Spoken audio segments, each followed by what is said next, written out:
Having heard what we've heard today, I just wonder what's coming front of mind for you in this moment to get us started. Now, when I think of the microbiome, I think of the spinach leaf that can have 600 different species of bacteria on it, organically grown, of course. And we know that pretty much, like, all of them are either doing us no good, no harm, and some of them are doing us real good. And they are, as Craig was talking about, re-inoculating our gut. But every time, if you go and buy a bag of spinach today, it'll be bleached. Because the idea is not just that a hospital has no bacteria, it's that the idea that we're all supposed to have no bacteria. In terms of hospitals, when my mum was in hospital and they had a processed ham and processed cheese, and I was really surprised because, I don't think of them as food. And I said, why are you serving them? And they said, well, because nothing can live on them. That's in my mind, that kind of stuff. Wow.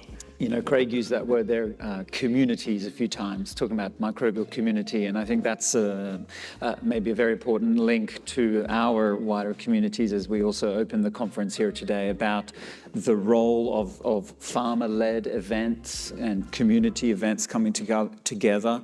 That really, this whole regenerative movement is clearly this farmer-led movement, and I think that's, for me, one of the very exciting things about it, that there is so much learning happening from the field, from the ground up, and it's farmers really leading the way. And yes, some of the science and research and things are catching up to that, and also now beginning to jump a little bit ahead of that too. I think there's a bit of both of that happening. But I think for me, that's kind of really one of the things that does excite me the most. It's the fact that farmers are coming together, community. This event and other events is a really important parallel to also understanding some of those functions and outcomes of the gut biota and soil biota as well. So I think for me, it's the community and the coming together that's particularly exciting. It's always interesting, I find, interactions with, these types of communities at these sort of forums, challenging a lot of the time. So I expand my thinking immeasurably when I attend these sort of forums and get to know individuals.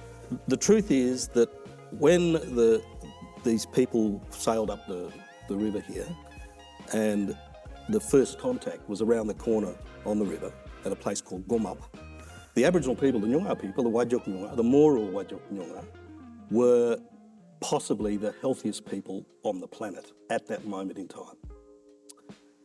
And the people who were on the boat, because of their just travel journey, were possibly the most unhealthy people on the planet at that moment in time.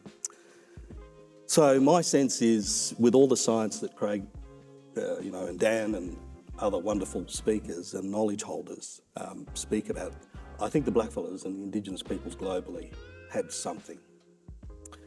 And I see and hear so much science, so much technical knowledge and technology being channeled towards trying to create something, because it's been replaced. In the wheat belt, right, we've had 98% replacement of the ecology and the systems.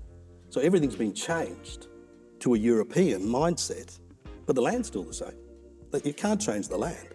So what I'm hearing is that science is actually trying to now create nature. We're trying to improve mediocrity with science, and yet nature is the perfect science. It's embarrassing to think what we're focused on in food production. We haven't focused on the whole, and it's the whole that's important. And I think the community that we talk about is self-organising, if we let it be.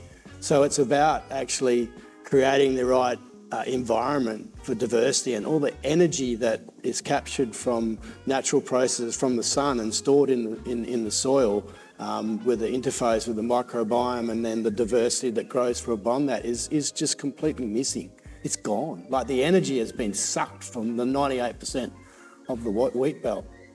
Unfortunately, we're probably never going to get back to where it was, and we will have to create something different.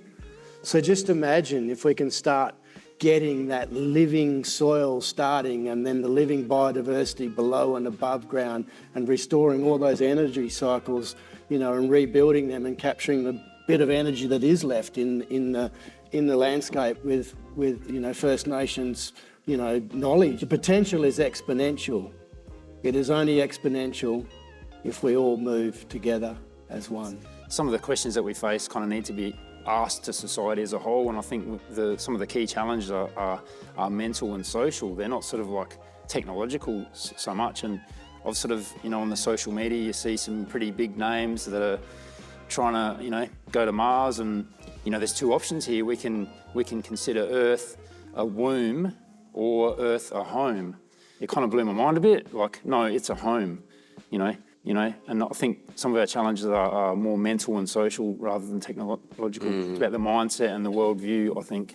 Mars, right? Mars. If you took every atomic weapon, every weapon on Earth, every chemical that humanity has made currently, and unleashed them all on planet Earth today, you could not create as much as an inhospitable place as Mars.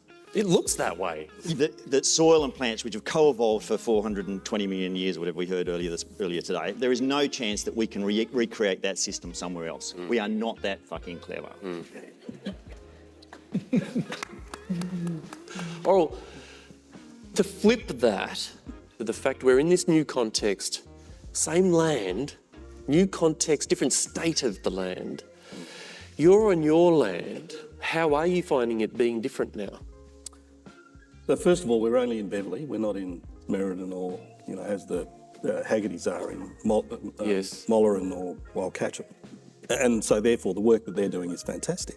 I absolutely support regenerative ag as a practice of agricultural, farming. I'm not a farmer and I have no intentions or aspirations to be a farmer. So I'm a regenerative land manager is my preferred title. And I do that as a Nyunga. So I think that the system of agriculture, right, and if you like, just life, needs Nyunga Indigenous people and conservationists, environmentalists to help restore the nature of the land and the natural systems in partnership with farmers and I think we need to remove agriculture, industrial and this broad acre mindset that you've got to have a 50 million acre bloody property to make some money.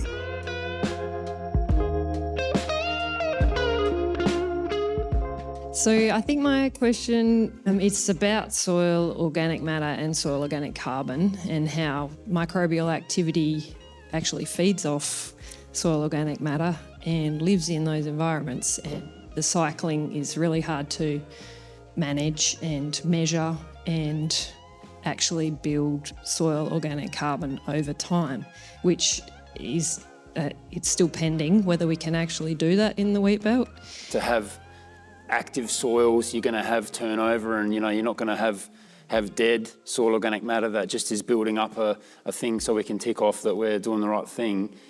So we want to build soil organic matter, soil carbon. So there's probably different types of microbes. There's probably, the longer lived, slower growing fungi are better suited to keeping soil organic matter, soil organic carbon in the system.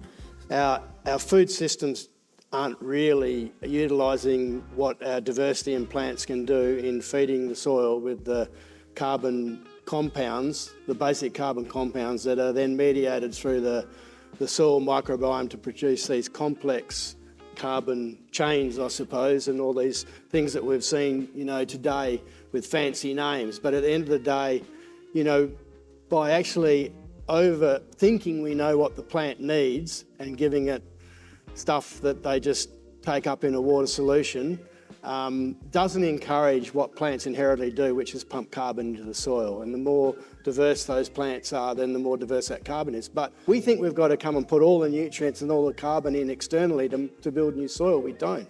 We need to find out what we actually have in our soil and utilise our plants to feed the soil. That's the first thing. And then we just maybe help a little bit. Yep, this one came through on the Facebook. They just wanted to know what our panellists have observed as the most common obstacles to adopting regen ag from farmers. The name. There you go. Two words. You did it, dude. You said 2 words. This when I did talks and you mentioned regen ag, and there you'll see the farmer lean back, arms crossed, and the simple term has lost them. It's very hard to get them back. I think it's both of these things. It is both a decisive word that has created division. I think that is a fair comment to make. Regenerative is definitely something that is emerged in the middle of maybe the previous battles that was organic versus conventional. So rewind 20 plus years and it was all about us and them and those two sides. And we have this, as I would say then, in a very positive way that has emerged in the middle and has very much bridged those two divides and hopefully scope of practice that is all part of that transition. Yeah, I like that, Joel. Thank you. Nature will prevail, no matter what science we want to bring along. It is about nature. We'll provide. It is a good term because I think the description is quite what we're trying to do is wind back some of the damage that we've done for 10,000 years or more, really, if we're honest about it. Something to do with connection across the whole of society, because I guess if it's going to be truly regenerative, it needs to sit in nature, but also connect up food production with consumers and, have a circular economy. So, what's the story of interconnectedness and oneness through reciprocity for Noongar people, where the land gives you message oral to know that there's abundance through love and respect and reciprocity? Our place has been changed. Right? Where I live in Beverley in the wheat belt, it's not what it was. So my reciprocity is about not being extractive at all, right? On mass particularly or on scale, but being more than just generous. So giving back, right? Having a principle of Buja first, right? Country first. If it's good for country, we know it's going to be good for us. And it's part of the reason why country was healthy pre-colonisation, because people were everywhere. They didn't live in one place, they moved across it. So land tenure is another massive issue. The minute that people could say that this is my land, I can do what I want with it, and the government was complicit and gave it to people and took it away from us, essentially, the problems began. And we're still dealing with those problems today because private land is open slather for whatever you want to do with it. And that's not culture, that's not law, and that's not nature. Would you please give a warm hand to all our panellists, Matthew, Joel, Oral, Stuart and Craig. Thanks, guys.